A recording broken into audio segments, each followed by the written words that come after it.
Hello and welcome to Open Mind UFO Radio. I am your host, Alejandro Rojas, and I am here with my good buddy, Martin Willis. How are you, Martin? I'm doing good. Hello, everyone.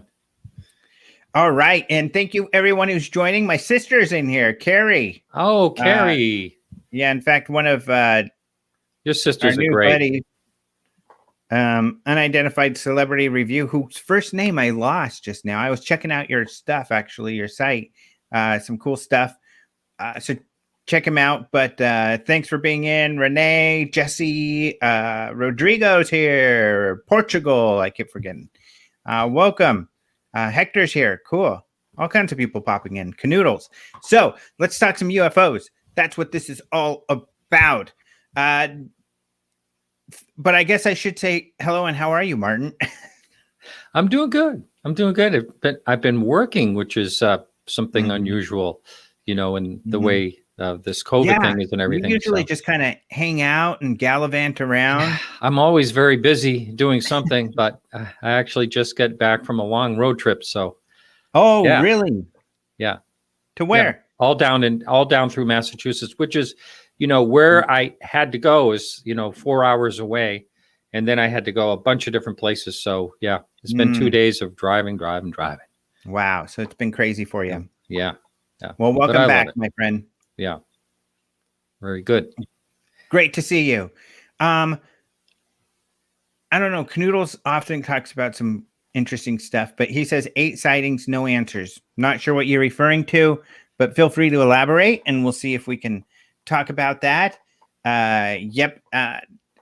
Martin's been out there selling antiques, something exciting that he does. Looking at, that's what I've been doing. Yeah. Oh, looking at them. Yeah. Because you price them. I appraise them. I praise art and antiques. And so I looked at a museum today and it's been interesting. So this is something good to get into. So we'll start off with this, the phenomenon. Of course, we've talked about this before. However, this is the first time that Martin and I are able to talk to our audience about it while you all have had the opportunity to see it. Because the phenomenon, a great documentary about UFOs, mostly focusing on kind of the government's role. And it is kind of interesting now that I think about it. For the most part, it's laid out about the U.S. government's kind of role in looking into UFOs. Then, of course, it brings it up to date by looking into ATIP and the Pentagon program. So you have Luis Elizondo in there. Great interviews with Chris Mellon and Harry Reid, John Podesta, some really good stuff there. And then it kind of ends, it goes off topic. And at first I thought it was kind of strange, but I guess it's just where it fits because it's not even a United States case. It ends with covering the Ruwa encounter from Zimbabwe, the aerial school encounter from the 90s. Was it 94? I think it is 94. Yeah, I always get it confused, either 94 or 92, but I'm pretty sure it was 94. Yeah. So really great documentary. I thought it was very well put together, very compelling. I think especially for people who aren't familiar with all of this. And then there's a couple topics in there that are really important. Of course, I think my audience understands kind of what these issues are because I've been bringing these very issues up with all of my Rojas Report interviews lately, talking with people who understand how the government works. And I think some of those topics were brought up in here, and we'll get to those in just a second because people have certainly been questioning me about some of that stuff. I think they find it boring, but so be it. It's kind of the reality of kind of where all this stuff is right now. But as far as the Ruwa encounter goes, there's been a few people actually asking me about it. One person even said, I think I even saw one of the witnesses being interviewed at the UFO Congress. That's correct. Emily Trim was interviewed at the UFO Congress a couple of years ago. She was a witness. And then just this year, I interviewed Salma Siddiq, and you were with me, helping me out with that. And so we got to talk to her at this year's UFO Congress. So you can get, if you go to the ufocongress.com, you'll be able to click on a link that says UFO videos. You can even do that. UFO videos. You can get there from Open Minds. I'm not sure where I put the link now that I think about it, but you can get there from Open Minds, and then you could go watch the Emily Trim interview, which was spectacular. I mean, it was so good, very emotional. Yeah, she gets very emotional. Yeah. Yeah, And she even got emotional in the or not in the phenomenon, or was it the phenomenon? yes, Yeah, a little bit. She Yeah. did. And I know she does also in the Ariel school. Whenever that is the Ariel phenomenon. I mean, I'm sorry. Which is another whenever that film documentary. gets out, but you can see it in the trailer. Yeah. The Ariel Phenomena is a documentary that's been in the works for quite some time by Randall 8 years. Nickerson. 8 Yeah, years. at least 8 years. I think it's been longer than that. I think it's been at least Probably. 15, 20 years. I mean, when I You know read, what? I Yeah. met Randall Nickerson for the first time. It was to talk about this film, and that had to be. That was 2009. I was with Open Mind, so it was a long time ago. It's been 2013 when you and I hung out for the first time. North Carolina. Yeah, he was into it for a while. So I guess you're right. It's Yeah. a lot more than 7 years. Yeah. And you know, I jokingly said you should really release a film before the kids turn 40. And So, you know, you were kidding, but hopefully that's it. yeah. So, I think you know, it's just the reason that isn't out yet is because he's just. I'm trying to talk to him to see what it is, but it's because of, you know, the COVID. He's worried about it, but I think it's an ideal time. And really, a thermometer for this is what the phenomenon that just was released by James Fox. And although we don't really know how well that's doing yet, so we'll it's see. really getting the coverage. I don't know if you saw that CNN picked it up, and it's getting some, you know, It's getting coverage, getting a but lot of that doesn't always translate into viewership. Yeah. So we'll have to wait, and hopefully it is successful. I personally have not heard. I know you've got an upcoming interview with James Fox. I have a couple upcoming interviews with James Fox, so hopefully he'll have more information about that. I just got a text back from him just now, but it was only a thumbs up. I was trying to get more information how it's doing. But you know, he's pretty busy. He's probably on an interview right now. Yeah. So he's doing a lot of them. Other people are mentioning there was a part in the phenomenon. I believe it was a Canadian case. It's a case I've been aware of for quite some time. It's an interesting UFO photo that I've seen. I personally have not known a whole lot about it. And unfortunately, it's hard, especially with the more spectacular photos from the past, to really put much stock into them. But thankfully, in the movie, they examined this case more closely and have footage of the witness. And that image turns out to be a Polaroid. And I agree. A lot of people are saying that was one of my favorite parts. It was very compelling. Oh, people have read. I thought that too. You and I talked a bit about it. Mm-hmm. I had the picture on my desktop. I put it in the text. And you and I were chatting about it. Basically, that's right. You brought it up. Yeah, that is really that image is so amazing. Another thing in the film was the Kenneth Arnold sighting. What his daughter said about what they shared with with her father. Is the image taken a few months after in Texas, or no, Phoenix. Yeah, although that's another well-known case. That's like one of the very, if not the first, Blue Book case. So really, that's not a mysterious case at all. But yeah, that was in Phoenix. In fact, there's a local researcher who's done.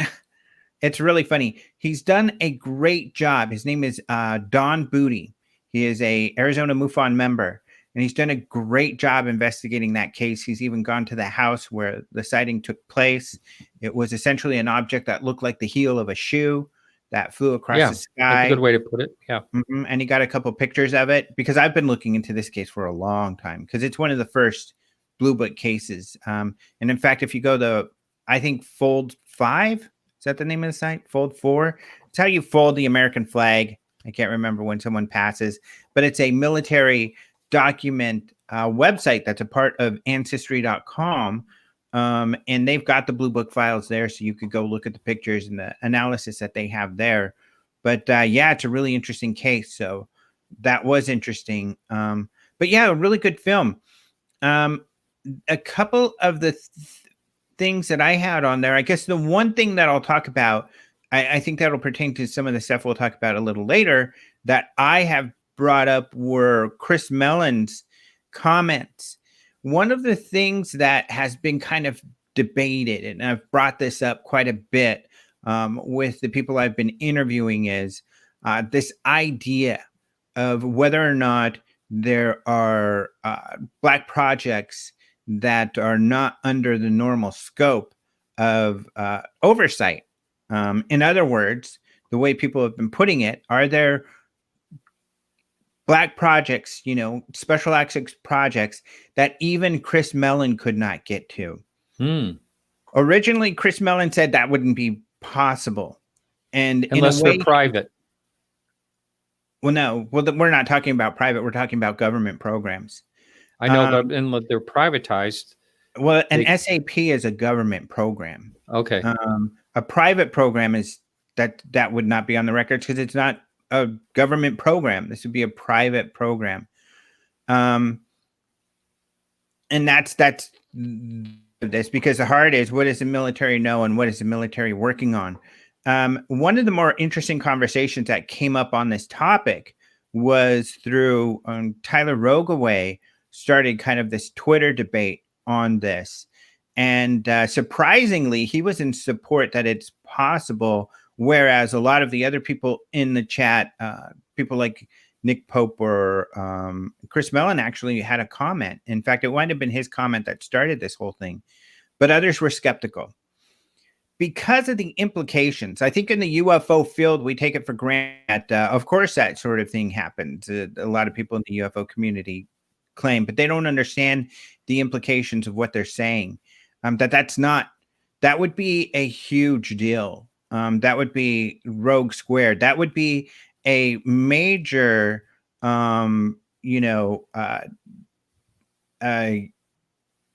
infraction that, government dollars are being spent without any oversight from Washington.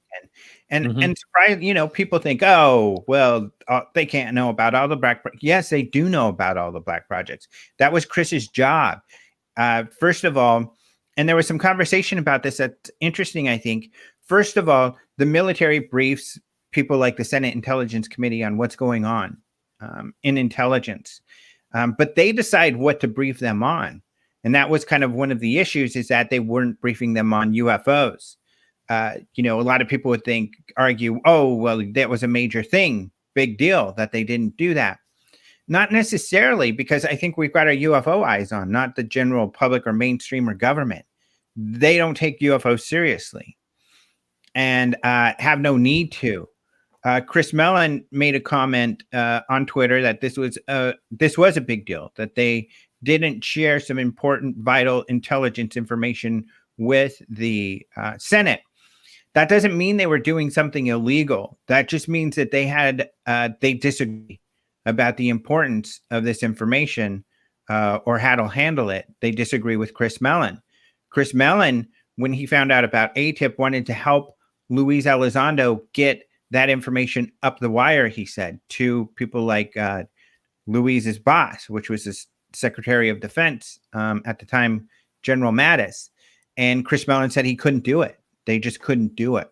Wow. The people that are in between them and Mattis, who decide whether that information goes up, the Secretary of Defense staff decided that it wasn't important enough. Their choice to make. That is up to them. And who knows? We have not heard from Mattis. Mattis may agree. It seems like the president agrees. The president says he doesn't really believe in UFOs or take this that seriously. So, and, Obama did the same thing. He obviously didn't take it that seriously. So it's not a surprise or that much of a shocker that's the case. But what's beautiful about what Chris Mellon's been able to do is that he was able to show that the Navy do take this seriously and they do investigate it. So then he was able to take that information to say and and hold briefings with senators or their staff and show this is why we take it seriously. And they agreed with him. And so the Senate intelligence is saying, we agree. This is something you haven't told us about. We want to know. Give us more info. And that's where we are. They're asking for more info. When they get that info, they may not feel that it's that big of a deal. Or they may say, well, military, you have demonstrated to us that you've got this issue well at hand. You do what you do. The DOD's told a couple of researchers recently that, all of these UAP task force investigations are classified and the results are classified. So that could be where things lie. And that's why this is so important. In the movie, Chris Mellon spoke to the issue of potential programs, and he didn't say that they exist. He says, it's possible, and that's the issue. And you could tell he was uncomfortable, and he says that is the issue, meaning that is the important issue. If that is going on, it is a big, big deal. It is undermining the government. It's undermining the mechanizations of our democracy. It is a really big deal. So you can't just say it's happening and be blasé about it, especially if you are a government person or making these allegations against somebody. And that could be what Chris Mellon's looking into now. Is this going on? And if it is, who's doing it? So we'll see. We'll see if they take these sort of accusations any further, or if it just kind of dies on the vine. Now, what's interesting, though, is that Tyler Rogaway's perspective is that this could be going on, but the cover-up isn't aliens. The cover-up is this extraordinary technology that we've developed that we're hiding from the public. And so that's where his mind is. And he's right. If these programs exist, these off-the-record programs exist, then they could be hiding tech. But these are government military programs. To Martin's point, there could be projects that are handled by private industry, so they're not government related, and then those don't have to be disclosed. And the tie-in could be potentially, but here's where the problem with that is, at least in this degree, is that, okay, I found a piece of alien technology. I can't do anything with this in the government without people knowing about it. So I'm going to give it away to Lockheed Martin, and you do what you want to do with it. That's very unlikely, because that person is then giving up control. That person technically would be incumbent to probably reveal what they did. But the control thing's the big one, because now Lockheed Martin can do whatever they want. They can sell that technology to China, Russia. They can do whatever they want with that technology, or just build products for the American public, toys, whatever, and make tons of money off of it. But couldn't the government give something like that to a private company with stipulations? Like they can't do that. They can't sell it to China, or they can't, it seems like they wouldn't just hand it over to them. Because that would be on the record. That would be for instance, even if that information was kept secret, it would be on the record, and it would be something obtainable by Chris Mellon. I see.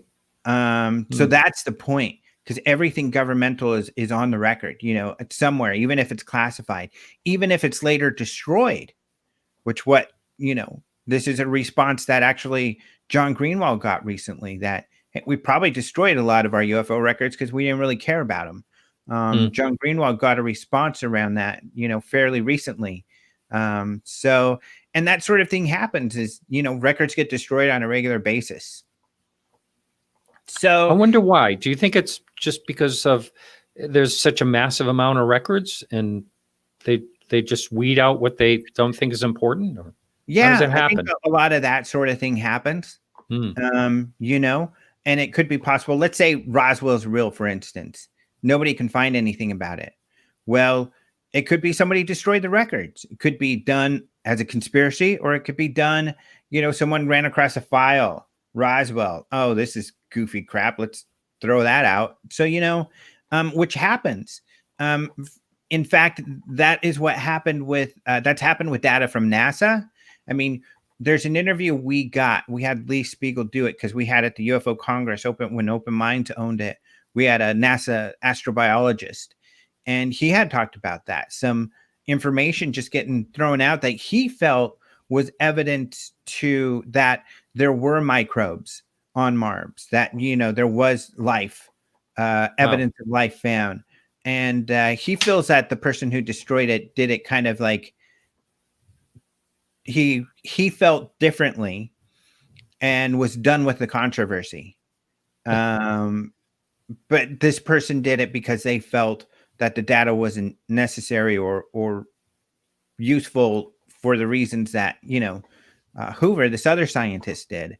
So, I mean, it can be subjective, I guess, is my point. It could be something that was important, but was thrown away by someone who is dismissive of the information. And of course, people are very dismissive about UFOs in general. So, and I think that's, what we got to, and this is important. This is really important because this is where we are right now in this process, governmental process when it comes to UFOs, which is somewhere we haven't been since, the 1960s. There hasn't been a governmental UFO process for UFOs that we've been aware of.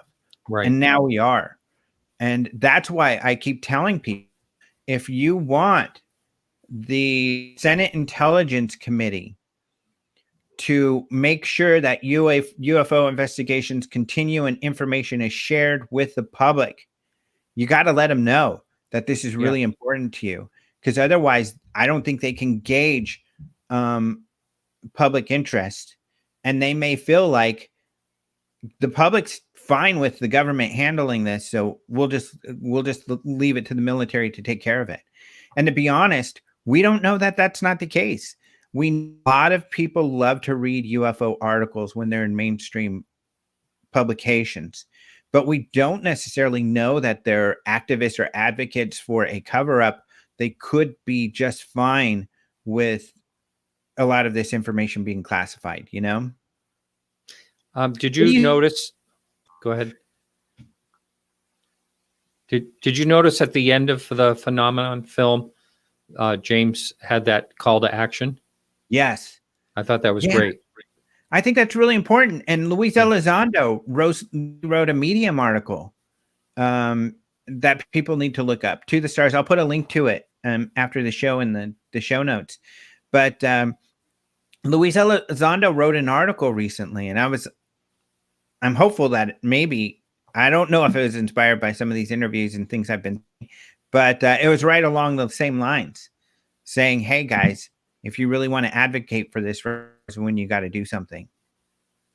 All it takes, and some people, think that it's going to be really involved. All it takes is picking up the phone, making the call to whatever state senator where you live, basically, and someone will just take a message. I mean, that's basically it. And if enough people do that, then they start looking at, hey, why are all these people, leaving this message? And it does impact. It does matter. Put a little tick mark, UFOs, registering, hey, there was someone who was interested in this that talked to me, that sent us a message. But if they get a lot, all of a sudden we've got 100 messages from constituents who are talking about UFOs, and it's on their list of things. And as we've seen lately, fortunately, because of this change gone through in the last few years where UFOs are more credible, politicians are not as shy to talk on the topic. We've got both of the leaders of the Intelligence Committee, the majority leader, the Republican, and then of course we've got the minority leader also, have been out talking about UFOs, and they're defending, that yes, this is something important to look at, and that's why we're looking at this. So, yeah, we're in a unique time right now, and we've got this window where right now the government, the intelligence committee, is reviewing what to do with UFOs. This is really kind of our Condon committee moment right now. And so right now is why it's important to get that information to your politicians. Yeah. Do you think if there's a change in the elections, Trump is not elected and senators are not elected, I mean, there's a big change in through voting, that it's going to change any of this, or do you think everything's set in place well enough? You know what? It's not like I have given this I've given this a lot of thought, but I'm not so sure. But I haven't really sat down and kind of, given the real deep meditation on it or something. But I feel more and more like it doesn't matter. And here's why. The Senate Intelligence Committee, like I just mentioned, it's the majority and minority leader. They're on the same page. What Robert Warner and Cruz, Rubio. Duh. Yeah. And so they've been saying essentially kind of the same thing. And I don't know that I see a real difference in approach by either party or either of the leaders that would be involved. Trump had a nod towards Roswell, but it was kind of didn't make a lot of sense. And a lot of people felt that he meant Area 51. He didn't to mention Roswell. However, previously he had said, I don't really believe in UFOs. I'll let the Navy handle that. When it comes to Biden is hasn't really gotten into the UFO thing. John Podesta and Bill Clinton, of course, people he's worked with have. They have a strong interest, but Joe Biden has spoke to having a shared interest, nor been involved with their interest. So I feel Hillary Clinton doesn't have an interest, but she did get kind of involved, mixed up with some of this UFO research, because she was, while Bill Clinton was president, she was kind of saddled with the being the interface with Lawrence Rockefeller, who was investigating UFOs and wanted more movement on UFOs. Then, of course, when she ran for president, her campaign manager, John Podesta, really prompted her to speak on UFOs, in which case she did a couple times. She was asked in New Hampshire from a reporter if she would look into it, and she said she would. She would, and she would be transparent. But still, that we haven't heard anything from Biden along those lines. So it'll be interesting. Someone mentioned, they haven't heard Biden be asked that question. That's true. He should be at the next debate. Mark Warner, right, was the other guy. So I don't know. I don't see that there would be, and there may be behind the scenes, there may be vast differences that we just have insight to. But Brian Bender, I think, is one person who has a little more insight, because that's his thing, being a political writer, kind of having a pulse on the rumor mill or what's going on. And he doesn't really see that there'd be much different either. So, but the good thing is that I think overall that's a good thing, that there is momentum right now to continue with this. And I don't want them being thwarted or, brought by no matter what happens with the election or the House or Senate. Well, it'll be interesting. Differently? No. I just had thought about that just now. Just what if so there's some type of shakeup and there's different people involved? Is that going to change anything? Mm-hmm. And I know when the first report is due in April or something like that. Is that right? We'll see. I mean, they may get it out sooner. Yeah, the report We'll see. Some people have argued that the clock hasn't really started. Oh, okay. So we don't know yet. But we do know they've put together the task force and they've essentially alluded that they're working on it. Probably sooner rather than later. But people are making some really great comment. A really good note, which is that Kamala Harris is on the Senate Intelligence. She made that's that true point in the interview the other day. But I wouldn't say, but she still hasn't spoken to this issue. So although she's on the committee, it doesn't necessarily give us any gauge. We don't know how that affects anything.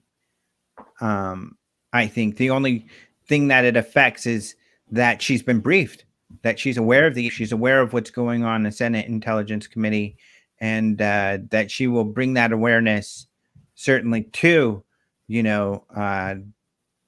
Biden's administration. And hopefully she feels along the same lines as the leadership in the SSCI, which is that, they want to continue on with this inquiry. So again, I'm kind of surprised Biden and Kamala haven't faced these questions, but maybe they will. And I'm a bit surprised mainstream journalists haven't asked them about it, because certainly, Rubio asked about it. Warner's been asked about it. Kamala would be the third most important people on that committee right now. She's the nominee, or the running for vice president. So yeah, I'm a little surprised it hasn't been asked, actually. There's so much going on in other parts of politics. It's probably not near the top of the list, to be honest. I mean, especially with, there's new topics every day. So it might even be on some reporters' list, but way down the line, I think. Probably.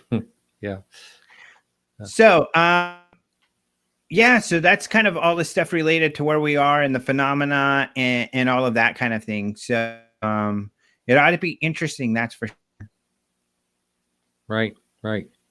Yeah, I don't know about you. You probably have too, but I've had a lot of people write me how much they've enjoyed that film, the phenomenon. But I will say, if someone hasn't bought it yet and they're looking to buy it and they want the extras, to make sure that you go to Apple TV, or is it called Venmo? How do you say that? Venmo. Yes. Venmo? No, not Venmo. Vimeo. Vimeo.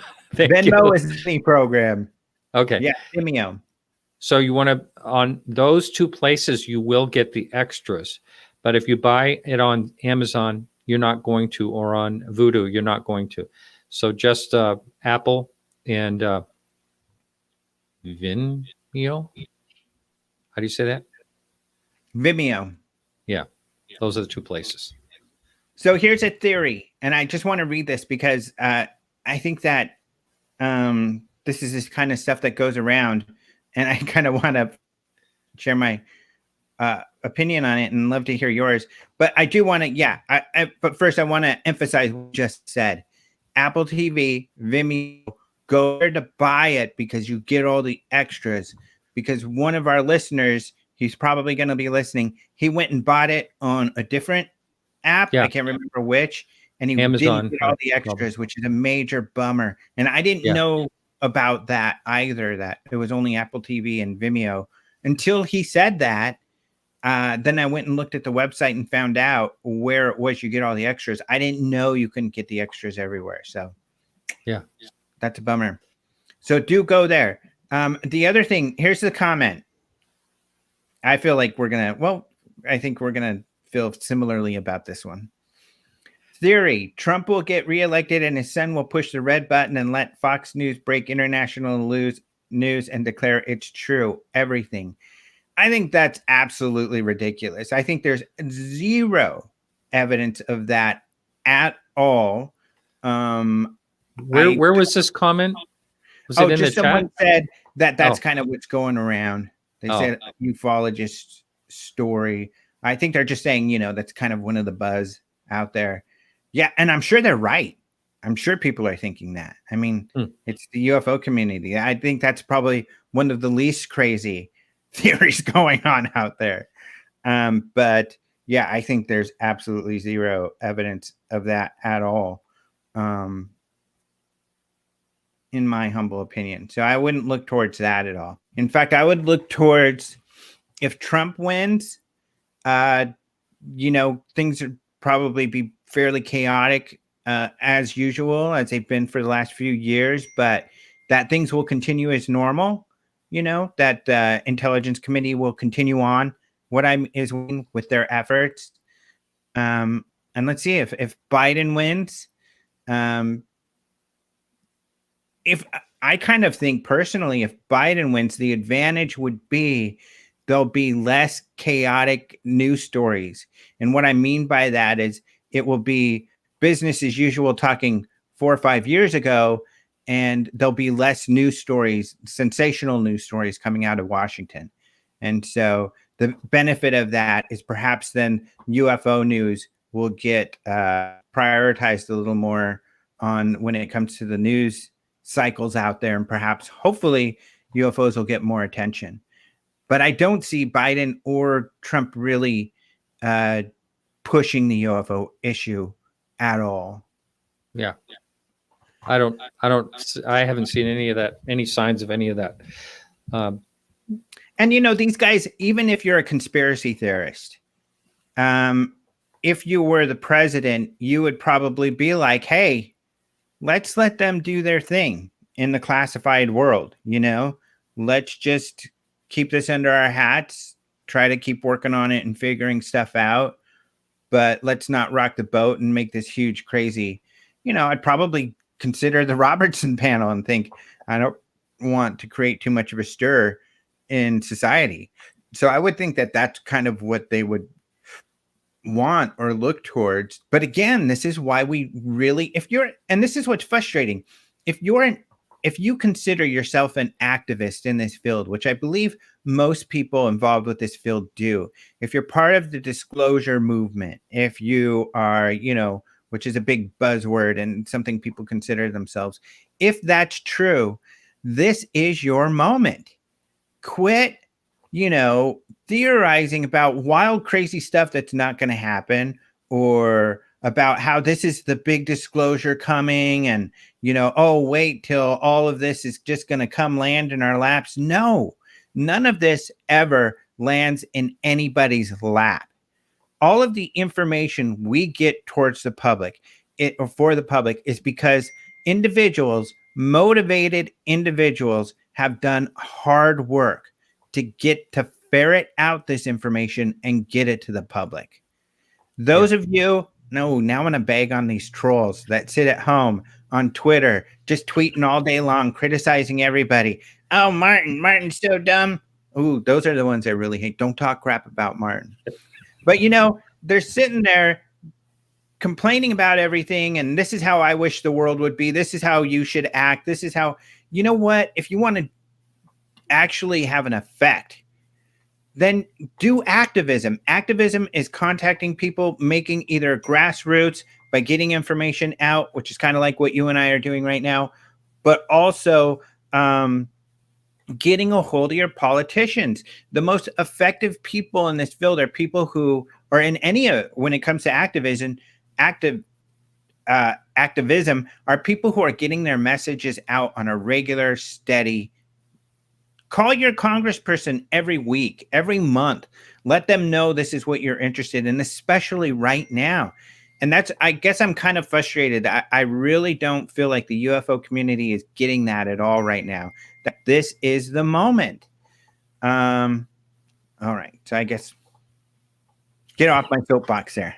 No, it's true. I mean, it really is. And I think maybe the reason people don't do anything is because they think, oh, it's just one voice. It's kind of like when people won't vote because it says just one vote. But if everyone felt that way, nothing would happen. So it's all about the little pieces that add up. Mm-hmm. Like we were saying earlier, if one person calls, it's not going to make much of a difference. But you don't know who else is calling. Maybe exactly. There are 100 people calling, and so, now it's 101. Good job. Sonia says, I sent an email to my congressperson. Pretty sure they're not going to respond. You don't know. You might be surprised, Sonia. They may respond. But even if they don't, they're going to know. They're going to know that you're interested. They're going to tick that box. They're going to say, okay, we got an email letter on or a letter on UFOs. Maybe there's more. To Martin's point, you don't know who else is contacted. But, and to your point also, Martin, it feels like, I'm just one vote. I don't make a difference. Look at any major social movement out there. A lot of people saying, we need hearings. We need hearings. Look at all of the times we've gotten hearings in Congress for an issue. What inspired those things to happen? The public raising their voices that they want grassroots to happen. Yep. Grassroots. Yep. I would say, what are some unpopular topics? Marijuana. Government didn't want to touch that, but it was people who were interested in the public who made them address it. Got those, petitions out there, got all of these votes on the ballots throughout different states, and look what's happening. Yeah. There's issue after issue after issue. That's what it takes. And that's what it's going to take. And I think it's possible. I think it's certainly possible. And maybe if it's not now, at some point, the public will really feel more motivated to do something. But we'll have to see. But right now, we've got this amazing moment. There's also, they always say there's an influence by the lobbyists. Now, there were supposedly 2 people that were considering themselves UFO lobbyists. I haven't really heard much about that at all through all of this. Have you heard anything? Yeah, you're right. That would be Steve Bassett and Chase Klitsky. Yeah. Both UFO lobbyists. Oh, you know what? Gas Mask brought up another topic, and this is a really great point. There was a lot of big money backers in cannabis. You know what? That is a really good point. And this is why people have to quit complaining about UFOs as an industry. Any topic that people are really interested in becomes an industry. Like it or not, it's a capitalist society. People are going to tap into what is popular and interesting to them, and it's going to become an industry. And it's one of those steps that happens. It's got to happen. You need money to fund these sort of things. So don't complain when people are asking for money. If you don't want to pay Martin his $2 or whatever a month to see his archives, don't do it. But don't complain about doing it. Or me, which I'm only $1.50 to listen to the audio. My video ones are more, but not much more. But hit the join button. If you don't want to do it, don't do it. That's fine. But don't complain about it, because especially people like Martin and I, we're not doing this. We're doing this to get information out. And let's say one of us goes big. Martin's on Tucker Carlson. It's one of his favorite shows. And everybody's like, oh my gosh, I love this guy. He's awesome. And he gets 1 million subscribers. I can bet you that Martin is going to spend that money helping get more information out. That's what he does. Well, I do kind of need a new car, but yeah. Well, after the car, you're going to have enough to get a car and still help out. Yeah. I mean, a really nice car. Well, depending on how nice of a car he gets, whatever's left over, I'm pretty sure he's going to.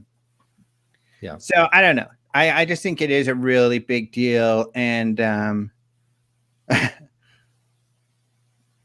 I don't think I got this joke. Somebody said, yeah, but the cruise industry is gone, Alejandro. There goes the UFO lobby. There's probably a joke there, and I'm sure it's funny, and I'm not getting it, and I'm going to love it once I get it. It's one of those times, you hear a joke, and you're like, I know I'm not getting this. And in the middle of the night. Want to get it? Because you're like. You mean people will take a cruise on a UFO? I don't know. Because the cruise lines are not going because they're COVID. They're not COVID friendly. Yeah. I'm not sure. That's a great question, though. Yeah. We'll have to have them explain that. Yeah. So, okay. So there we go. There's that. Other interesting news. So John Greenwald posted something. Yeah. Yeah, I That. haven't read it. I heard you talk about it. I haven't read it yet. Oops. I shouldn't have rolled my eyes. We're buddies again. That's okay. You can have that's a flashback. Yeah. John Greenwald. I got so used to it that it's like, I got to get used to being like, John Greenwald. And again, I'm just kidding. I'm just teasing. But yeah, we are buddies again. UFO capitalism is linked to cruise ship conferences is what it was. Oh, yeah. I should have known. And I thought that was going to be a funny joke. Not really. I mean, certainly it is a new budding industry. Yeah. UFO. I remember Stan Friedman went on a cruise, UFO cruise. No, he was going to. I don't know. Okay. He didn't make it. Cancel that one. Oh, okay. Yeah, I don't think any of those guys. I don't know. I remember that one. I was invited to do it too, actually, but it's too close to the Congress. Yeah, that must have got canceled then. Yeah. But I couldn't do it. I couldn't promote both. And I don't know. I do like cruising, and no offense. Maybe if it was my UFO cruise, I wouldn't mind if it was just my audience. But I don't know if I want to be stuck on a cruise ship with a bunch of UFO, people asking all these wild questions when you're just trying to chill. Because, you just want to chill. Yeah. Troy says, Martin needs a pith helmet. Yeah, there you go. That's hilarious. Yeah. That's funny. I love cruising too, so I do hope it comes back. But you know what? More power to them. If they want to do cruises and people want to pay to cruise with UFO people, do it. And, again, I don't see eye to eye, obviously, with a lot of the people in the UFO community, but a lot of them are still my friends. For instance, Richard Dolan. If Richard Dolan, this is a good example, makes it big and makes a lot of money, he's going to be spending that money on the UFO community and trying to look for answers that he reveal what's going on. I mean, that's what these people do. I think it would be a net gain overall. And either way, like it or not, any popular issue is going to become an industry. Quit complaining about it. And, that's the whole point. I guess that's the point of what I've been trying to say here and lately for a while is we have to be practical about things. You can fight rage against the machine all you want, but it's not going to change the machine. You're still going to get eaten up in the gears. Or you can get in there in the gears and start changing stuff, start unscrewing, changing gears. I want to put this gear instead of that gear. Become part of, what you can do to get in there to change things to the way you think they need to be. And we have right now, the door's been opened to the UFO machine. Hey, and we can get in there and fool around. Sure, we don't have access to a lot of it. Another quote from the phenomena, Harry Reid saying, most of the UFO evidence hasn't been seen. That's right. I remember him saying so there's a lot of stuff there. And hopefully, if we really want seen the light of day. Yeah. Now I'm going to put you back on track because you were about ready to talk about John Greenwald. Oh, John Greenwald story. Yeah. John Greenwald found something interesting. So there was an article written by Tyler Rogoway. You probably remember this one, Martin, where he got a lot of hazard reports. These are kind of like, if you are a longtime, listener and reader of Open Minds, we used to post the UK files that would come out on this. And I haven't seen one in a while. I should ask Nick Pope about that. But there was a prox board in the UK where they would post reports about all the near misses, meaning an aircraft that has another near miss with another aircraft. What was interesting about these reports is that some of these reports, one of the crafts was unidentified. And some of these reports are really interesting. Definitely, if you're interested, go to Open Minds and search for the PROX, PROX board, and you'll find some really great cases. So, for instance, a pilot, I remember this is a commercial pilot who saw this triangular craft, flew towards him. He ducked. He physically ducked because he thought this thing was going to hit them. And it was a triangular shaped object. So really weird cases. And this hazard reports are kind of similar. Hazards like near misses and stuff like that. And Tyler Rogaway wrote about how he didn't see any hazard reports from 2014 and 2015, and he thought that was an issue. He wrote this article in May. And he was surprised because he was looking, of course, for the Roosevelt occurrences that were featured on Unidentified, and a couple pilots have come out. This was a case in which these two pilots said they saw an object that looked like a cube or a sphere with a cube inside of it that went in between their aircraft. Lieutenant Graves, who was one of the pilots, said he had filled out a report, but Rogaway was like, I don't see this report. But so they got this whole list of stuff. I guess John also got those, and some others have gotten those reports now. What was interesting is soon after Rogaway wrote his article, Leslie Kane then wrote an article on the same topic. However, she claimed that one of these incident reports was from the Roosevelt. The problem is that the date of that report is June 27th, 2013, whereas Chris Graves had said their encounters happened in 2014. Right. Off of Florida and then over in the Gulf, right? Mm-hmm. So I asked Leslie about that when she wrote her article. Is a date messed up? You're saying that Graves was 2013, but in your other article it said 2014.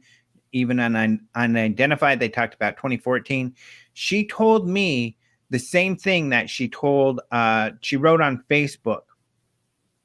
She wrote, as we understand it, the safety officers would sometime tone down the reports to make them less mysterious. Graves confirmed that this was the incident and that the dates had been fuzzy for him since this was years ago. He estimated 2014 in the previous story, but says it must have occurred in 2013. Given this report.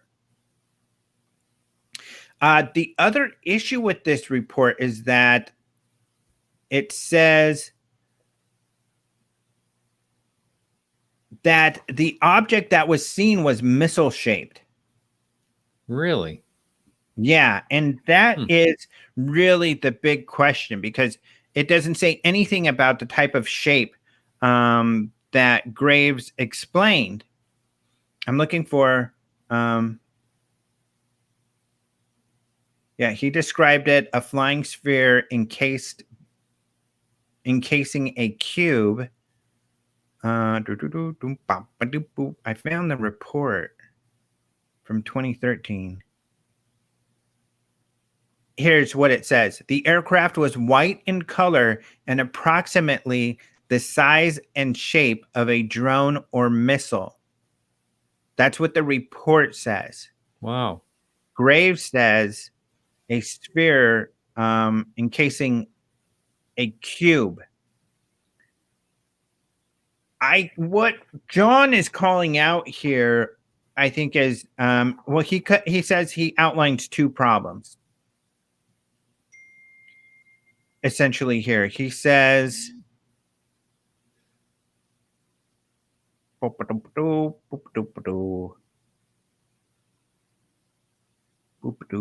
he goes. Why did the NYT? I wish I could do a John Greenwald impression. I really can't. He kind of he looks serious. His voice is deeper than mine. I can lower the bass. He can talk pretty fast too. Why did the New York Times not report or follow up on the additional information they obtained? The FOIA case by the NYT team or New York Times ultimately showed that there was no supporting evidence to the claims they put forth as the testimony was wrong, or that there was no supporting evidence to the claims because their reporting was wrong. he's focused on this idea that there was no supporting evidence for what Graves talked about. I don't think that's a big deal personally. Big deal. There's no supporting evidence. There's no supporting evidence for Fravers. There's just because there's no report on it, or we're not being given a report, I don't think it's significant. I don't think you need to report when you weren't given anything. So it's like, they don't know there's any supporting evidence that may or may not be out there. Graves said he filled out a form. Doesn't mean you're going to get it when you request it on a FOIA. And they did report that he did fill out the form. So I don't see that as a big deal. However, I do agree with his point here that they didn't report that the testimony was wrong. And that's the heart of the issue. That essentially what he's claiming when he says that there was no supporting evidence to the claims because their reporting was wrong, that when the New York Times talked about Graves, they didn't say we never found the report that he says he filled out. And then they later on didn't say, well, we did find the report, but it wasn't where we thought it was in 2014. It was in 2013 because we reported it wrong. But that's because we were reporting what Graves told us, and Graves' memory is actually what was wrong. And I don't know. I don't know what you feel about that. I think his concern is that perhaps, I think he overstates it. Don't get mad at me, John. But he said, what about the shape, though? That's kind of strange. He says the Black Vault has long spoken out about the accuracy of mainstream media when reporting UFOs and the journalistic standards claimed by the NYT for all issues. It appears on now numerous occasions that standard has not been adhered to. I don't see that as like some big journalistic flub, but I'm sorry, what was your question? You got to. I'll have to defer to someone in chat because I forgot. Because you what? I forgot. I forgot what I asked. Oh my God, you forgot your question. But oh no, that it was a drone or a missile. Oh well, yes, the shape. Yeah, Leslie did write that, and even with a visible smoke plume. So I mean, in her last article, she did say that. She didn't say. She said there was an incident report, and this is what the incident report said. But let me just ask this: wasn't there more than just Gray, wasn't there? Graves or whatever his last name is. Wasn't there someone else that saw this too? Other people that saw this? Other pilots? I don't know. I don't remember all the details. I know there's been other incidences, not many, where people have described a sphere with a cube inside. Like, could that be coincidence? I think it can be when you're talking about hundreds of thousands of dollars. Or I mean, hundreds of thousands of reports over the years of different shapes and sizes of objects. Tyler Rogaway makes a point that there is a type of radar that looks very similar to that. It's some kind of jamming system or something like that. That could have been. And I kind of agree. I'm not as excited, to be honest, about the Roosevelt, that one sighting. Unlike Fravers, this one was something they saw in a split second. As they cruised by, it was going the other way. It's not something they chased where multiple jets were in the area looking at it, like with the Fravor incident at Nimitz. So I don't know. I haven't been as excited about the Roosevelt case. And with this information, which I noted, in fact, to me, when I read this about the incident report, how what was reported in this incident report versus what Graves is saying now, I kind of thought, well, this really kind of lowers the importance of this sighting. Well, what about, okay, I thought the gimbal, what's called the gimbal UFO, it's pretty famous, one of the ones you see a lot, that was released. I thought that was in 2014 off of Florida. Oh yeah, you're right. Two of those videos, both of those videos are the gimbal and The go fast? Yeah, go fast. So that's a good point. But again, those videos don't. Yeah, Gimbal was East Coast, which is what we're talking about. Roosevelt was all East Coast. Yep. CL is saying, go fast was there. But those are just videos that I think the argument has been it's difficult to use those videos as evidence of something extremely anomalous going on. And I think that's fair. I think when it comes to all three of the videos, which is true of videos and pictures when it comes to this topic anyway, on their own, they typically aren't enough on their own. They also need supporting data such as radar or witness testimony. Yeah, so Fravor makes that case, so much stronger. CL says Mellon has said incidents have continued, and they may have, but the issue is the quality of the incidents and the quality of, each case. And we haven't seen most of those incidences. Whereas I really feel like, like you're saying, CL, with Nimitz, when you listen to the pilot testimony, it gets weird. Yeah, we have so much evidence when it comes to Nimitz. That's why I think Nimitz is the best case by, the really good one. And it's the one that's been compelling, I think, most compelling. Yeah. I think it's one that's also moved the needle with the Navy and made them decide to do what they're doing. Yeah. Help decide. I don't know. What do you think? Given all of this information, do you feel that Leslie or New York Times, Leslie Kean being one of the authors of these UFO articles for the New York Times, have made any major faux pas? Well, I never want to get in trouble with Leslie because I respect her. I think she's very, very careful, but then again, I tried to correct a couple of mistakes that I saw that she was going to make. So I don't know. I think it's possible she may have made a little bit of an error. She's careful in real specific ways, but some things can get overlooked when there's a lot of moving parts and a lot of people involved. Yeah. There could be the tendency to, and I think maybe it's just looking at things from different perspectives. Maybe she's not as critical as she could have been when writing the articles, but she is perhaps more convinced by the evidence than the readers are. And I think when you're doing journalism, and I think certainly my audience and some of the people listening and watching right now would agree that it can be a little frustrating when authors, even myself, I get people frustrated with me on this often, feel that I'm being too skeptical. I'm overdoing it.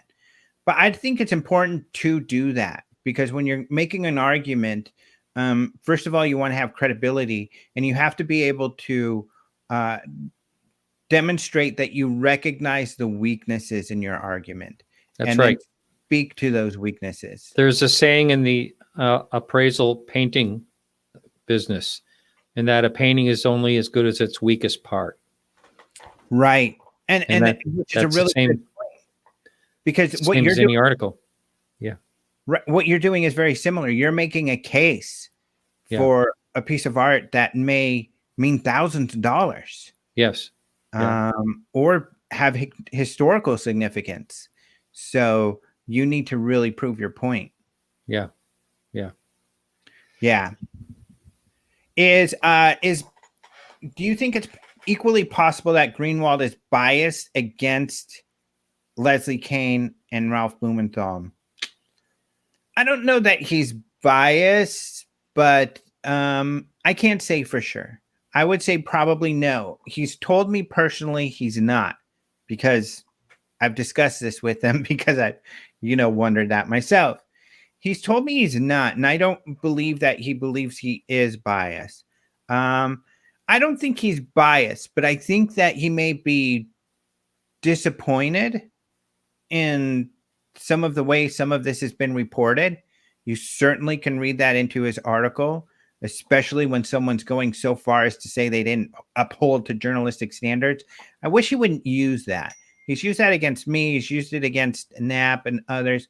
And I just don't agree. And first of all, with all due respect, you're not a journalist. So, I would disagree. And we do disagree. In fact, we've had recently different debates over this very issue on other things.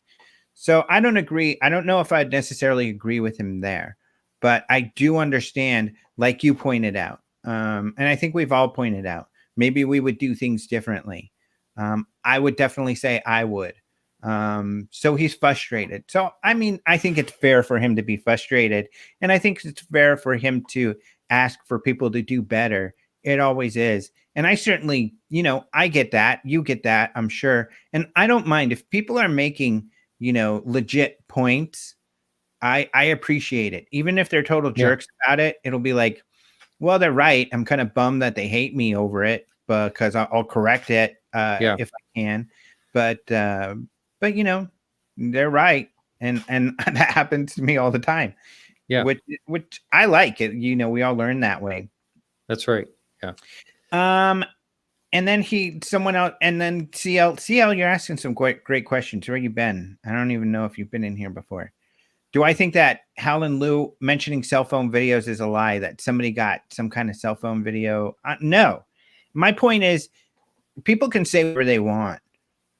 Hal, Lou, people I trust, Martin, the president, doesn't mean I'm going to believe you or be like, until you can show it to me, until we can use it to actually do something with. It's just a story. Myself, I mean, if it's anecdotal, it's anecdotal. In fact, if I had a really good sighting, I'd probably only tell a few people because it's just anecdotal. I don't expect you to have to believe me, and you don't need to believe me. And in fact, don't use my anecdotal information as evidence because it's not. Anecdotal information sucks. But if I can provide you with more evidence, radar, multiple witnesses, photos, video, that's different. Anybody needs to have, the difference with a Fravor, for example, is he has an expertise there when it comes to, aviation technology. Sure. And I would say is a professional witness. A lot of military people are trained to observe and identify aircraft. Absolutely. So that's the difference, I think. Yeah. But yeah, interesting stuff going on. There is another full week. Yeah. Yeah. I know. And then where things are going, I don't know. So I really hope that the phenomenon does extremely well. I hope it goes gangbusters personally. Me too. And I feel bad for James, because this was all set to go in theater. And from what I understood, the audio is just from the people who have listened to it in a theater. The audio is just amazing, and which would have been really good to, be sitting in a theater and watching it that way. And it's maybe someday, but not right now. I've heard a couple of people complain, and I would love to hear. I think this was even in the CNN article. They complained that it was a very serious and great documentary, but that the recreations kind of cheapened the whole thing. That they were cartoony and they took away from the effectiveness of the documentary. I didn't get that impression. Maybe if I watch it again, I might. I wasn't. That didn't jump out at me. The thing that jumped out at me was Chris Mellon's collar unbuttoned. And then the guy texting in the background behind when Harry Reid was getting interviewed. I saw this guy texting. Isn't that funny? Yeah, Harry Reid's aide just sits there and she's texting. I don't like that. I would have cropped that out of there. Actually, because I've talked to James a few times in the last few days, and he told me, because I was laughing about that too. And he said that they were just kind of being jerky. It was hard for him to get the meeting, and that, they just plopped down there and they just like really quickly gave him a little corner to do their interview in, and he took it. He was taking whatever he could get, which I don't blame. Yeah. But I wasn't too distracted by it. At first, I was kind of like, I was mad at them. I was like, why couldn't they just get out of the way and let James do this interview? Yeah. But and then at the end, I was kind of like, it's kind of cool, actually. It's kind of like, I just want to know if anyone else noticed the collar unbuttoned on one side. Chris Mellon. Anyone else notice? Is it just me? Do I have problems? I think it's just you. Yeah. But as far as the cartooniness, I get it because of the documentary nature of it. But I think this is what people were looking for, especially newsy people. And in a way, I agree. I especially felt this way with Jeremy Corbell's videos, to be honest, is that it would be really nice if someone started, and in fact, I think I'm going to start to do more of this, to make these interviews more newsy, more like 60 Minutes, or more like a CNN documentary, more serious, where it's about the information and the interviews. I see what you're saying. Mm-hmm. Because I think that has a really big impact on the credibility and the seriousness of the issue. And I think James was going for something else, a more typical documentary. But I do crave that style, the regular news documentary style of presentation when it comes to UFO cases. I do feel similar in that I wish somebody was doing that. I do want to mention, does it, but not as far as a full documentary. But of course, he does great. He does fantastic news pieces.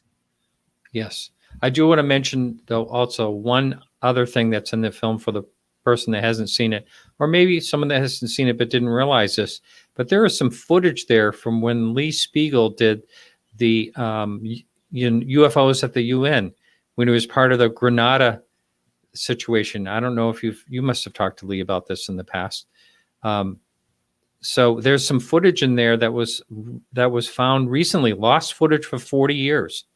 That's in there of Jacques Vallée, J. Allen Hynek, all that great stuff. I'm shaking my head because what people don't realize is what a journey this movie's been. And you being friends with these guys, me having a little bit to do with the production of this, very small. It was supposed to be larger, but it just never worked out. But still, I did help them here and there. But I was also surprised of what was going on. So I'm talking to Lee and James the whole way. And there were so many spectacular things. So, for instance, when he got to get a ride in that bomber, that was used at the beginning for that beginning. First case. He sent me pictures and a video when he did that. Yeah. He's like, guess where I'm at? And he sends this selfie and then this video of it. I still have it on my phone. And then, going to China, and all of these different things. And then I did help when we were looking for the UN files, the video, because actually I had found it and I had let them know where I found it. And I had requested that these, for some of the video, and it was really expensive. And then they went through this process and found this outlet for this film.